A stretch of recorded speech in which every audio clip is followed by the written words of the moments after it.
everybody. Welcome. So nice to see you all. Thank you so much for coming to the December Neighborhood Health Series, and then we'll all have a little bit of a break, and we'll see you back in January. Hopefully you all can grab this flyer, which has all of the upcoming events for January through May. We've got a really good lineup scheduled. So just a couple things. You all know where the restroom is, food. She's replenishing some food. If you could just please silence your phones, we would appreciate it if you did that. And then afterwards, we'll take questions at the end with Michele Brock and have a conversation if anybody would like to have a conversation. And again, thank you so much for being here. I know sometimes it's hard to get out in December amidst all of our other obligations and everything else going on in the news right now. So with that, our sponsor, Clark County Credit Union, Craig Fraley, is not here with us tonight. Usually he would stand up and say a few things, but we are very much indebted to him and everything that they do to support this series, which is now in its 9th year. I think I just calculated the other day that we've done like 95 of these sessions. So I'm very proud of that, and had over 700 different folks coming to see us and being a part of this and sharing and learning. So now I'd like to introduce our very, very wonderful speaker tonight.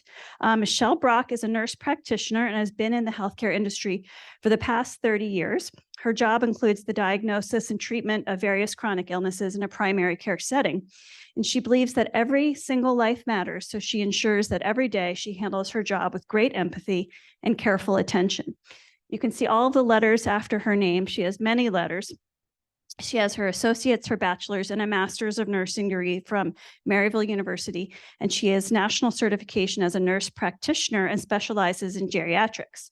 And that's what the AGNP means, in case you were wondering. She has taught nursing at various colleges in Michigan, and when she's not taking care of patients, she loves playing and watching all different types of sports. She herself played at the national level in softball for 40 years, and competed with the NPC and was a first place holder. And she uses her passion for sports in making her body and mind healthy. She is one of our providers at Roseman Medical Group. And now you've heard us talk about that before. Roseman Medical Group is part of the practice of the Roseman University of Health Sciences College of Medicine. And our offices are over next to Spring Valley Hospital. Not only is their incredible caring and empathic primary care services offered, one of the best things about the clinic that I find very helpful is that I can always get an appointment, and that's not just because I work at Roseman. So oftentimes we can offer our patients same day or next day appointments. And I also find that our providers spend a lot of time with patients, and I'm a patient myself, so I can say that for sure. So please join me in welcoming Michele Brock.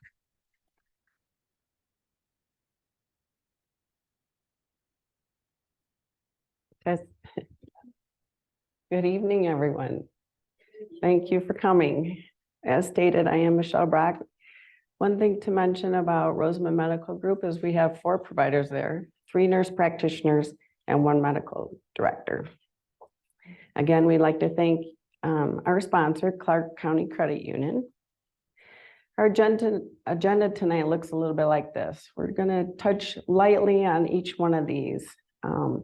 Stress, depression, grief and loss, family dynamics, exercise and diet, and yourselves.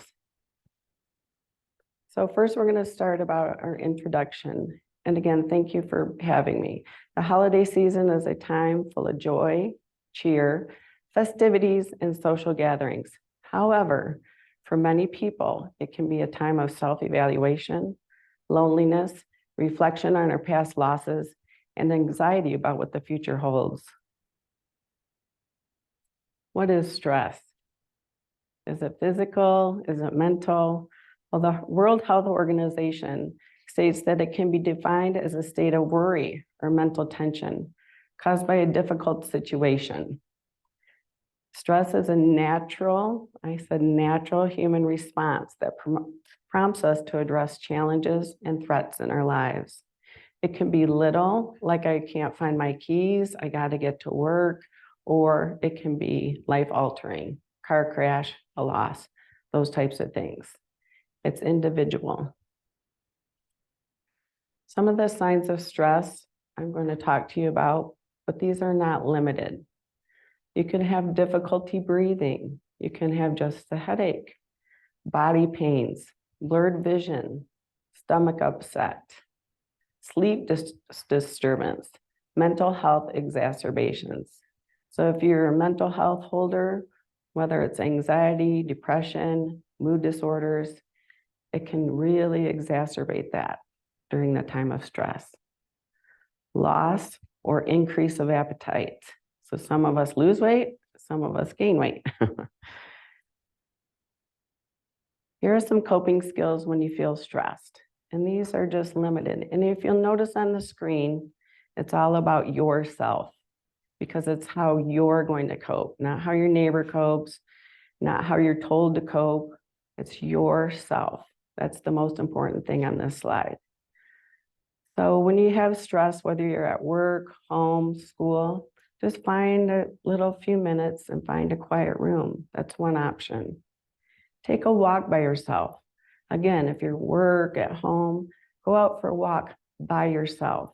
Don't bring the stressor with you. Try deep breathing exercises alone. There's no magic like pill or anything like that that's going to teach you how to deep breathe. No instructions. It's all just about a deep breath in, slow breath out. There's no rhyme or reason to deep breathing other than you need to slow it down. Create sleep patterns that work for you. What does that mean? That means that maybe I'm on a different schedule than my husband. I get up at 4 o'clock in the morning. He gets up at 10 o'clock. So what works for me? What does my sleep pattern look like? Because remember, this is about yourself. Talk positively to yourself. I think we all have the habit of going, oh, my hair's not right. I gained some weight. I'm running late. Nobody wants to talk to me. Talk positively to yourself within your mind. I'm a good person. I made it to work on time. I'm going to exercise a little bit more. I made it to the gym. I am trying to eat correctly. So talk positive thoughts to yourself. Maybe sometimes you need to give yourself a timeout. We give kids timeout all the time. Maybe if we're feeling anxious or we want to lash out, go to a quiet room and time yourself out. Try putting on some of the smoothing, nice music. So the holiday season's coming up. We got wrapping to do. We got cooking to do. During those times, put on some soothing music that works for you, because this is your music. This is your time. Might help you slow down just a little bit. Next, we're going to move on to depression. So the National Institute of Mental Health defines depression in various ways. They're all right. So you might hear your practitioner say you have major depression, you have just depression, you have major depression disorder, or you have clinical depression. They're all around the same. So for us practitioners, we have guidelines, okay? So we might say you have to have your symptoms for 2 weeks, but each symptom matters. Even if it's a day, even if you had a loss, the most important thing is you're able to recognize when you're getting into a depressed mode. Symptoms of depression. Look at this screen. It's covering everything. So let's take them one by one. So your mood can be altered if you're depressed. You might be anxious. You might be apathetic. You might just want to be discontent. You might feel guilt or hopelessness, loss of interest and pleasures, or the activities that you love. Mood swings. I hear some people in my clinic say, I was so calm, but now I'm going from 0 to 10 in just seconds. Or you might just be sad. Here's that sleep again. Early awakening. You fall asleep, but you might wake up early and then toss and turn. Excessive sleep. You might just want to sleep all day. You don't want to get up. You don't want to see people. You don't want to do your chores. Or you might be insomniac. You can't fall asleep at all. Or you might have restless sleep where you toss and turn all night. The whole body can be encompassed. Excessive hunger, fatigue, loss of appetite again, or restlessness. Behavioral. You could be a calm person. All of a sudden you're getting agitated over the littlest things. Excessive crying over maybe a commercial or something somebody said. Irritability, like you just want to lash out at people. Or you just might want to be socially isolated, not talk or see people. So cognitively, I hear people call this, I'm foggy. I'm really foggy, and I've never been foggy before. That's a lack of concentration. Slowness in activity. Yeah, I should probably go to work, but I just don't feel like getting up. So you're half an hour to an hour late. Or thoughts of suicide. There's the weight gain and loss again. Also common are poor appetite or repeatedly going over thoughts. I should have did this. I should have said this differently. I should have said that differently. Why didn't I say that differently? Going over the same thoughts over and over. And negative feelings and thoughts, whether it's about yourself or someone else. Coping with depression. This is important. During that time, you got to try to stay in touch. You got to try to get up to work, go to your church activities, go to your social activities, go out for a walk. Don't avoid things. Try to lower your alcohol intake if you like to drink alcohol. Eat a healthier diet. During the holidays, we're really high in carbohydrates, right? So what do carbohydrates do? They make you sleepy. They make you feel guilty. And so we got to stay with the fresh fruits, fresh vegetables as much as we can. Stick to your routine. Breaking your routine. I'm a routine kind of person. I do the same thing almost every single day. But if I get off kilter, then that makes me feel guilty. Then I get depressed, a little anxious. So staying in a routine is really important. And when in doubt, reach out. Reach out to a friend, reach out to services, reach out to a boss. You got to reach out. With that, if you want to take a minute to write this down, Substance Abuse and Mental Health Services Administration. You see, there's even a text nowadays. All you have to do is text. And it's a national hotline. And there's various ones out there.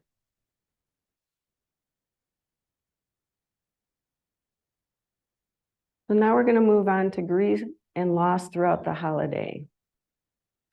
Grief is normally associated with death.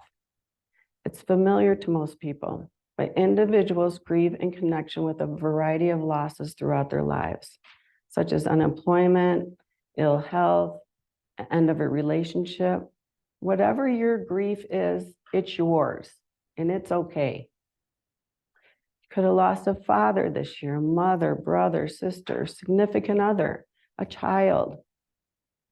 You could got a bad diagnosis with your health, like cancer, diabetes, any of those things. Loss of job, loss of a home. Maybe you couldn't pay for your home and now you're in an apartment. That's a loss. A dog or a cat. So whatever it is, there's no guideline to loss. Whatever you think your loss is, it is. And be okay with that. And don't let anybody else tell you any differently. So here's symptoms of grief. These are complicated grief symptoms. These are the highest level, okay? You don't want to focus on anything else but your loved one. I have a patient that walks around with her son's t-shirt on, will not take it off. She wears it over her work clothes, under her work clothes, excuse me. And that's okay. It's her son, it's her loss. Extreme focus on reminders of the loved one. I'm not going to change this room because this is the last place they walked into. And again, this is your grief and that's okay. Intense and persistent longing for the deceased. Detachment. You don't want to be around anybody else, but you just want to sit in that room. Feeling bitterness. That's one of the stages of grieving, is anger. You might go through that stage. And again, it's stages of grieving, and that's okay. Feeling for yourself that there's no reason for me to go on anymore. Why should I be here? My loved ones are gone. Maybe they got in a car accident and you lost two at the same time. Lack of trust in others.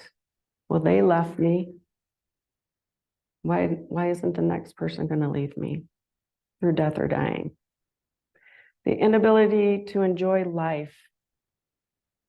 So these are all complicated grief. This is when you need to reach out to a practitioner so they can help you through this. This is the severe point. Okay, here's some coping skills for grief. Hear this one very clearly. There is no specific timetable for grieving. Some people might grieve in a week. Some people might grieve in 6 months. It might take years for some people to grieve. It's your grief and it's your timetable. Seek a healthcare provider. We can help. We have a behavioral health practitioner in our practice, and that's what he's there for. You might be watching a movie and tears come and you just start sobbing. That's grief, and that's okay. That's letting it out. Don't let anybody judge you over those. Honor your process of grieving. This is my process of grieving. I cry, or I go for a walk, or I go to my practitioner. It's your process. Reflect on happy memories. So sometimes when we get in the cycle, we can only focus, this goes back to anger, on the angry portions of the person that or dog or that has left us. Connect with people that may be going through a similar situation. So say maybe you have a loved one that lost a baby this year and you've never lost a child. Let's direct them or direct yourself to a group that they can talk to, that they connect with. This is one of my favorite slides. Tips for coping with family dynamics during the holiday. Okay, we all have that person, okay? So we got to set some boundaries. The easy way to do that is to set them before the event, whatever that event is. So maybe calling the person and saying, hey, we did this last year, we're not doing this year. Prepare for the abnormal. Maybe Aunt Susie walks in with some crazy outfit on. That's okay, it's her outfit. Let that moment pass. Use humor. Enjoy the big picture. At least Aunt Susie came and you get to spend time with her. Ask the right way. So you want to start with a positive, go to the negative, end with a positive. I know you're coming from a good place, but let's table this and we can talk about it at a later date. Avoid choosing sides. Picking a side of a family disagreement never works out. Okay, agree to disagree. Schedule time apart. So say you're all staying at the same house, kids, grandkids. Maybe you need to take that time out, go to your room, take a breath, go for that walk we talked about earlier. You don't all have to be together 24/7. That's how you get into choosing sides. Offer support and not advice. Sometimes listening is the best medicine. Healthy eating and exercise during the holiday. Stay active, a few minutes every day. It will help reduce your anxiety, which can lead to depression, or if you have depression, may lead to the anxiety. Eat healthy. Don't forget the fruits and vegetables and to reduce the carbs. Plan activities that don't involve eating. Walking, board games, community events, volunteering. Every time I volunteered, I feel better when I leave. And there's sleep again. If you get your sleep, you're going to be a better person around your family. Self-care during the holidays. This is a very important slide. Sleep again, keeps your immune system up and strong, because we might all be traveling from different places, bringing different germs and bacteria with us. And keep your loved ones coming back. Limit alcohol. Alcohol can cause mood swings. It can raise your blood pressure. It leads to poor social judgment. It lowers your inhibition. So we get back to the anxiety, depression again. And it decreases your concentration. Pamper yourself. Get your hair done. Go for a massage. Get a manicure. It's a great time to treat yourself. Make a holiday gratitude list. What are you thankful for this year? Even if it's one little thing. Make a gratitude list. And ditch the perfection mentality. It just doesn't exist. None of us are perfect. And it's okay not to be perfect. So let go of that and you'll have a better holiday with your family. Your setting doesn't have to be perfect. The china doesn't have to be out. In summary, on behalf of Roseman University, we wish you and your family peace, love, and happiness during the holiday season. May all the joys of the holiday season be with your heart and follow you throughout the coming year. Thank you.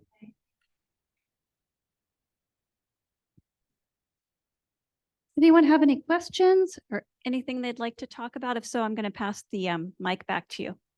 Any questions for Michele? Would anyone like to share, or does anyone have a reflection about what they're planning on doing over this holiday season to help themselves have a happier and healthier season? Okay, Dr. Glass. Actually, it's no different from any other day for me. I'm a big gym rat, and I deal with stress and everything else by going to the gym, walking my dogs. I've gotten rid of the family, so I don't have to deal with any of that craziness. I think the focusing on gratitude and thankfulness is, in general, I don't think it should just be limited to one day out of the year or 1 month out of the year. I think we all benefit from being grateful, being thankful. And I think it's important to set aside maybe 2 minutes, maybe 5 minutes every day to reflect on what you're grateful for. That's awesome. All right, more reflections. Thank you. We are Roseman patients, by the way. Oh, nice. Thank We you. do with Dr. Navarro. Oh, nice. Okay. One of the things we find, and I assume other people out in the Las Vegas area, we're not from Las Vegas. Our children, our grandchildren, parents are gone, but are all back east or overseas. And one of the things that I really like with family is FaceTime. It's a way in which you can keep the connections up. You can do things, whether it's holiday or just during the week.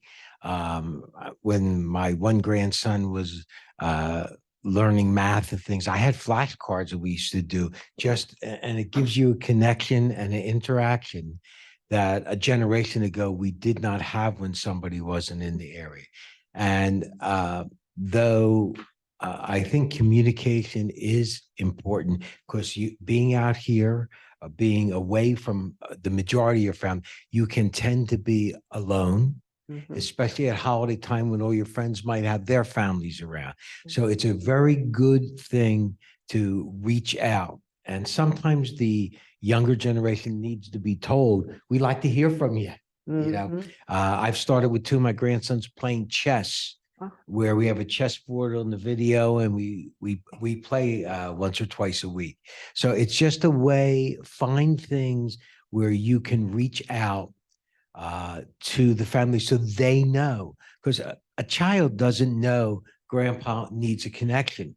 Right. And the parents are very busy, but once they find out and you set up, they look forward to it, and you do too. That's a great ideas. Who else would like to share? Anybody in the back?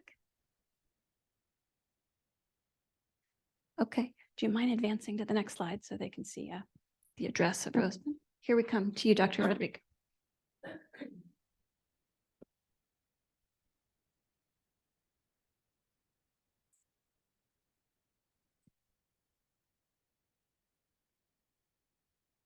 One of the things that we should avoid saying is, I wish. I wish I have done that. I wish I have said it. We moved to Las Vegas from St. Louis, Missouri, about 22 years ago. And we met a lot of new friends who came from all over the states, retiring at this beautiful city. And we had formed a club or something. And it seems like that is the best way to do the retirement. But we varied our activities into either social, there's food, there's dancing, there is singing. And one of our friends had recorded some of those gatherings and gave copies, to those who are interested. And a few months ago, I said I started, my drawers of my closets are full of tapes, VHS and so forth that I haven't touched and haven't seen for a long period of time. So lately, I said, let me take a look at this thing. The thing that came on are people that are already gone. And that's what, hurts. Yeah. Because they're not there anymore that you can, we used to call each other, but we've got so involved with other things and other people. We travel a lot and all that. And in a community, sometimes there are a lot of clubs and you have different, group. So I said to myself, I wish I had called them more frequently than I did. And from now on, when I see those Christmas cards, I don't, send Christmas cards anymore, but I have a collection of them that I have for many years. And I said, okay, I'm going to get in touch with this person. I call. And sometimes, it's hard because you have a lot of, scheduled activities. And it lasts, the conversation that you have, it lasts an hour. And that's, something that is enjoyable, but at the same time, it's too much, and it just channeled to different things that you don't want to get into. Mm. Thank you, Vanessa. Thank you. Thank you for sharing. First of all, thank you for putting this together. Great information. You said that somebody can own their grief for months and years, and I mean, there's got to be a point where you try to get that person out of that grief stage or that potential victimization. Do you have a way to kind of transition somebody towards, because there is a little selfishness involved with grief. Do you have some advice there about how to transition somebody back into the real world? Absolutely. So for instance, my sister, my mom died.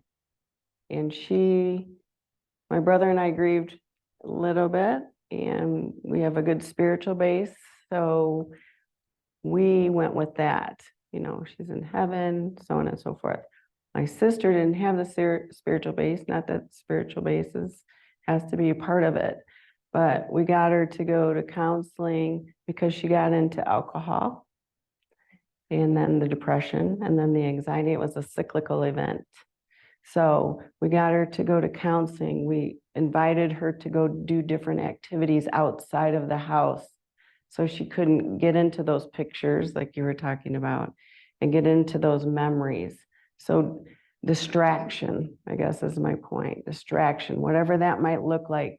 Maybe, you know, inviting them every Sunday or going to movies with them, but distracting them is the key in my opinion.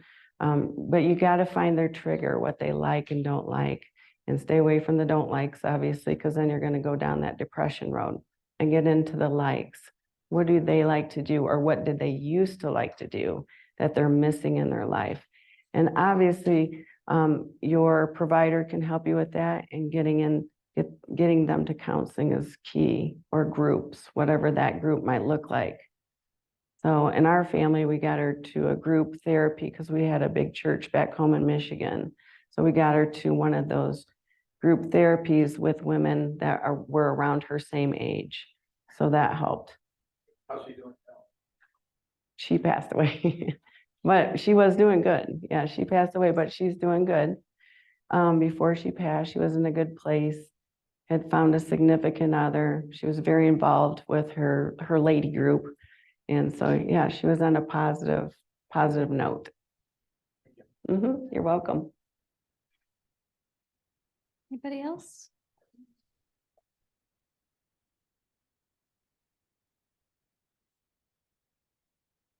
Hey, well, Michele, thank you so much You're for welcome. sharing this. And Michele is always there if you'd like to see her. And we wish you a very happy and healthy holiday season. And we hope to see you next year.